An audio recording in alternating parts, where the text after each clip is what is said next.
წარმოიდგინეთ კონფლიქტი, რომელიც აღწევს თითოეულ სახლამდე, თითოეულ სამუშაო ადგილამდე, ზოგადად ყველგან. ვცდილობ, რომ მათთან დრო გავატარო მანამ სანამ ისინი გაიმარჯვებენ, ვხვდები კანდიდატებს, ასევე ვმეგობრობ კირ სტარმერთან. რა ხდება მაშინ, როცა მილიარდობით საჯარო ფული უამრავი სიცოცხლე და მთელი ერის მომავალი შთანთქმულია უკრაინის ომით. მაშინ, როცა თითქოს და სუვერენიტეტის დაცვისთვის წარმოებული ბრძოლა გადაიქცევა კორპორატიულ და ციფრულ მიტაცებად, რომელსაც სწორედ ის ელიტები აორგანიზებენ, რომლებიც თითქოს და იცავენ მას. უკვე 2 წელზე მეტია ევროპაში ნატოს ქვეყნები და შეერთებული შტატები უკრაინის ომის დასაფინანსებლად გადასახადის გადამხდელთა მილიარდობით დოლარს ხარჯავენ. ეს თანხა წარმოჩენილია როგორც მორალური აუცილებლობა. თითქოს მისი მოცულობის ან დანიშნულების კითხვის ქვეშ დაყენება ღალატის ტოლფასი იყოს და მაინც, მაშინ როცა ფინანსური და ადამიანური დანაკარგები იზრდება, ნარატივში ბზარები ფართოვდება. ომი არა მხოლოდ გრძელდება, ის მონეტიზებულია. ნატოს ახალი ხელმძღვანელი მარკ რუტე კიდევ უფრო შორს წავიდა და თავდაცვის ერთობლივი ხარჯების მკვეთრი ზრდისკენ მოუწოდა, რათა რუსეთთან მოსალოდნელი კონფლიქტისთვის მოემზადონ, რომელმაც შესაძლოა სრულმასშტაბიანი ომის დონესაც კი მიაღწიოს. We need to be ready. Because at the end ჩვენ მზად უნდა ვიყოთ, იმიტომ რომ 21 საუკუნის პირველი მეოთხედის ბოლოს კონფლიქტები აღარ მიმდინარეობს შორიდან, კონფლიქტი ჩვენს კართანაა. რუსეთმა ომი ევროპაში დააბრუნა და ევროპა უნდა იყოს მზად ომის მასშტაბების გაფართოებისთვის. ჩვენი ბებია-ბაბუების და მათი მშობლების თაობამ ეს უკვე გადაიტანა. წარმოიდგინეთ, კონფლიქტი აღწევს თითოეულ სახლამდე, თითოეულ სამუშაო ადგილამდე. ნგრევა, მასობრივი მობილიზაცია, მილიონობით დევნილი, სიღარიბის გავრცელება, ტანჯვა და უკიდურესი დანაკარგები. ეს საშინელი პერსპექტივაა, თუმცა თუ ჩვენ ჩვენს ვალდებულებებს შევასრულებთ, ეს ტრაგედია შეიძლება თავიდან ავიცილოთ.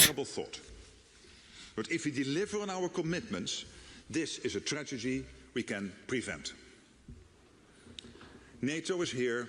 ნატო აქ არის იმისთვის, რომ ატლანტიკის ორივე მხარეს მილიარდი ადამიანი დაიცვას. ჩვენი მისიაა დაგიცვათ თქვენ, თქვენი ოჯახები, თქვენი მეგობრები და თქვენი მომავალი. ჩვენ ვერ და არ დავუშვებთ დაუდევრობას. მე იმედს ვამყარებ ჩვენს მთავრობებზე, რომ ისინი შეასრულებენ თავიანთ ვალდებულებებს და უფრო შორს და სწრაფად წავლენ, რადგან ჩვენ არ შეგვიძლია შევჩერდეთ ან მოვდუნდეთ. მოусმინეთ სირენების ხმას მთელს უკრაინაში. Listen to the sirens across Ukraine. Look at the bodies. შეხედეთ ნანგრევებიდან ამოყვანილ სხეულებს. იფიქრეთ უკრაინელებზე, რომლებმაც შესაძლოა დღეს დაიძინონ და ხვალ აღარ გაიხვიძონ და დაფიქრდით, რა დაგვიცავს იმისგან, რომ არ დაგვემართოს ის, რაც მათ თავს ხდება. პასუხი მხოლოდ ნატოა. Only NATO. როგორც გენერალურ მდივანს, ჩემი ვალია გითხრათ, რა გველის თუ უფრო სწრაფად არ ვიმოქმედებთ. ჩვენ უნდა ჩავდოთ ინვესტიციები თავდაცვაში და გავაგრძელოთ უკრაინის მხარდაჭერა. მესიჯი ნათელია, ზღვარი არ არსებობს, დასასრული არ არსებობს. არსებობს მხოლოდ მზადება რაღაც უფრო დიდისთვის, უფრო სისხლიანისთვის და უფრო მუდმივისთვის. ამავე დროს მიმდინარეობს სხვა ტიპის შეჭრაც, არა ტანკებით, არამედ კონტრაქტებით, მემორანდუმებით და ციფრული ინფრასტრუქტურით. BlackRock-ი, მსოფლიოს უდიდესი აქტივების მმართველი, უკვე უშუალოდ მონაწილეობს უკრაინის აღდგენის მოლაპარაკებებში. ეს არ არის ჰუმანიტარული დახმარება, ეს არის სტრატეგიული პოზიციონირება. უკრაინის მიწა, ენერგოსისტემების, საცხოვრებელი ფონდი და ციფრული სტრუქტურა მზადდება პრივატიზაციისთვის აღდგენის სახელით. ჩვენ უკვე მოვახერხეთ საერთაშორისო ფინანსური სამყაროს ისეთი გიგანტების ყურადღების მიქცევა და თანამშრომლობა, როგორებიც არიან BlackRock-ი, JP Morgan-ი და Goldman Sachs-ი. BlackRock-ის დაინტერესება სიახლეს არ წარმოადგენს. მე მჯერა, რომ ჩვენი ბიზნეს მოდელის და ჩვენი მასშტაბის გამო ჩვენ ძლიერად ვართ ჩართული ქვეყნების საპენსიო სისტემებში. მექსიკაში, იაპონიაში, დიდ ბრიტანეთში. ჩვენ ვართ უდიდესი საპენსიო ფონდების მმართველი მრავალ ქვეყანაში. თქვენ ხედავთ დროშებს, ეროვნულ სიმბოლოებს, ვივა ზაპადას და ყველგან ლარი ფინკი და BlackRock-ია. ეს ჭეშმარიტად გლობალური ორგანიზაციაა. ცენტრალიზებული ძალაუფლების ასეთი კონცენტრაცია წარმოუდგენელია. თუ ლარი ფინკს თუნდაც 24 საათის განმავლობაში დააკვირდებით, გაოგნებული დარჩებით იმ გავლენით, რომელსაც ის ფლობს. ეს არ არის უბრალოდ მეწარმეობა, ეს არის ძალაუფლება, რომელიც აგებულია 10 წლეულების ურთიერთობებზე. God, it's incredible actually. It's just one of those. საკმარისია მოусმინოთ ერთ ინტერვიუს და დაინახავთ გლობალური ძალაუფლების ნამდვილ ბუნებას. აქ არ არის საჭირო შეთქმულებები ან სხვა განზომილებები. საკმარისია თავად ლარი ფინკის მოსმენა, როდესაც ის აღწერს, რამდენად ღრმად აქვს ფესვები გადმული ურთიერთობებში მთელ მსოფლიოში. ეს არაფერ შუაშია იმასთან, რასაც გონიათ, რომ თქვენი ქვეყანა წარმოადგენს, ან რისკენაც ისწრაფვის. And then I do go out of my way when there's somebody who's new in their role, a new prime minister.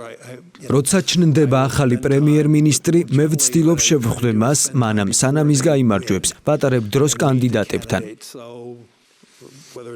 მექსიკაში კლაუდიასთან, ბრიტანეთში კირ სტარმერთან და ვეუბნები, რომ მათ ექნებათ წვდომა ყველა საჭირო ინფორმაციაზე. It's just spending time with them and just saying, you have access to whatever information you need. That's amazing. Just explaining how it happens. ეს არის გლობალიზმი და იმპერიალიზმი. ეს უბრალოდ რეალობაა. ჩვენ გვჭირდება ქვეყნები, საზოგადოებები და ადამიანები, რომლებიც მოქმედებენ საკუთარი ინტერესების შესაბამისად. არა მეორადი ფინანსური ინტერესების მიხედვით, რომლებიც შემოსავალს იწოვენ, პოლიტიკით მანიპულირებენ და ლიდერებს მათ გამარჯვებამდე ხვდებიან. წლების განმავლობაში უკრაინაში სასოფლო-სამეურნეო მიწები ჩუმად გახდა ხელმისაწვდომი უცხოური საკუთრებისა და კონტროლისთვის, საკუთარი მოსახლეობის სურვილის წინააღმდეგ. ომმა დააჩქარა ეს პროცესი. კრიზისმა შეამცირა წინააღმდეგობა. ის აქტივები, რომლებიც ადრე ხელშეუხებელი იყო, ახლა გადარჩენის აუცილებლობად არის წარმოჩენილი. ეს არ არის აღდგენა მშვიდობის დამყარების შემდეგ. ეს არის მიწების შესყიდვა ომის დროს. ციფრული განზომილება კიდევ უფრო ცხადყოფს ამას. BlackRock-ის ხელმძღვანელმა აქციონერებს ადრე უთხრა, რომ უკრაინაში შეჭრამ შესაძლოა დააჩქაროს ცენტრალური ბანკების ციფრული ვალუტების დანგრევა. ეს შემთხვევითი შედეგი არ იყო. ეს შესაძლებლობად იყო წარმოდგენილი. ბანკები სრულ ხილვადობას გვპირდებიან, პროგრამირებას და ფულზე კონტროლს, რაც სახელმწიფოს და მის პარტნიორებს აძლევს საშუალებას რეალურ დროში აკონტროლონ და შეზღუდონ ეკონომიკური ქცევა. დანგრეული უკრაინა იდეალური საცდელი პოლიგონია. უკრაინამ უკვე გამოაცხადა პარტნიორობა დიდ ტექნოლოგიურ კომპანიებთან სრულად ციფრული საზოგადოების შესაქმნელად. მმართველობა, მომსახურება, გადახდები და მონაცემები ცენტრალიზებულ პლატფორმებში ერთიანდება. ნაღდი ფული ნელ-ნელა ქრება. ხელოვნური ინტელექტი მართვაში ინტეგრირდება. რაც წარმოჩენილია როგორც ეფექტიანობა და მოდერნიზაცია, სინამდვილეში არის სახელმწიფოს მიერ კონტროლირებული ციფრული გარემოს მშენებლობა, სადაც განსხვავებული აზრი, პირადი ცხოვრება და ეკონომიკური ავტონომია ადვილად იმართება. ეს ისტორიის ის ნაწილია, რომელზეც იშვიათად საუბრობენ.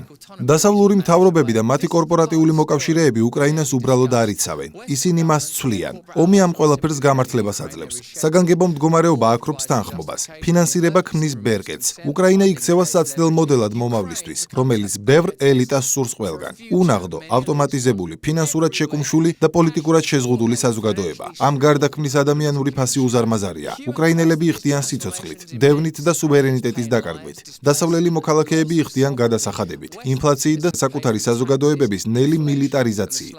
ამავე დროს ლიდერები, რომლებიც ომით გვაშინებენ, ხელს აწერენ გარიგებებს, რომლებიც უზრუნველყოფს, რომ აღდგენის სარგებელი ხალხთან კი არა ზემოთ მიედინებოდეს. ეს არის თანამედროვე ომის მოდელი. კრიზისი ექსპლუატირებულია, შიში იარაღად ქცეული, სიმდიდრე კონცენტრირებული და კონტროლი გამყარებული აუცილებლობის სახელით.